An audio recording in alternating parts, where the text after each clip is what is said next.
教宗喺羅馬教區新牧民年嘅開幕典禮上介紹佢嘅牧民模式。教宗表示，推動共議性嘅教會至關重要，要做到呢一點，就需要更重視佢所指嘅參與式群組的機制，以加強聖職人員同天主子民之間嘅溝通。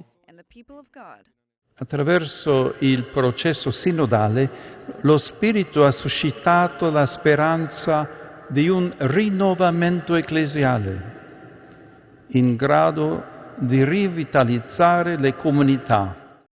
教宗呼籲家庭同青年們多參與牧民工作，並強調需要揾到更有效嘅方式傳授信仰。